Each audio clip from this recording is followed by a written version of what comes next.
Since students have been working with technology, with laptops, with desktop computers for years, a lot of students at Northwest had iPads when they were in middle school. The acceptable use policy shouldn't be anything new. Everything that guided your actions on laptops and other devices as you've used them over the last few years continues to guide our behavior as far as using those for an academic purpose, making sure that we are being thoughtful and about what we post, when we post, where we post, that we're being kind and respectful of others.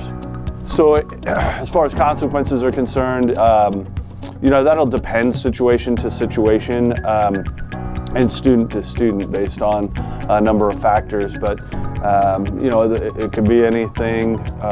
We'll use the Student Code of Conduct as our guide, and it could be anything from detentions or temporary restrictions to longer removal of the device if necessary, and those kinds of things. One of the things that I think students should keep in mind is that as opposed to your cell phone or as opposed to a laptop computer when you're personally owned when you're at home, this is always a district device, regardless of whether you're in the school or whether you're not in the school.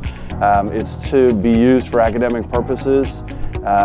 Teachers will, I'm excited to see what new ways teachers will find to allow students to demonstrate their learning digitally or electronically through a number of different mediums available now to students on a consistent basis, where in the past we've had to rely on labs and laptops and things like that.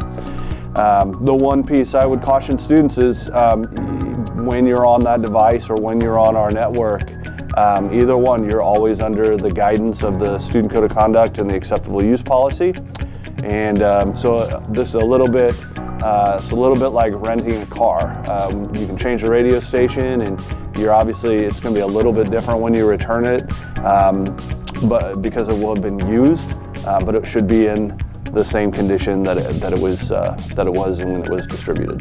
My name is Miss Rutledge, and I am your building tech support person. So whenever you have a problem with your laptop, I'm going to be the one that helps you troubleshoot that. There are 3 ways to get tech support in our building. The first way is to come during our walk-up tech support hours, which are before school and during Raven 50, and then also I'll be available after school.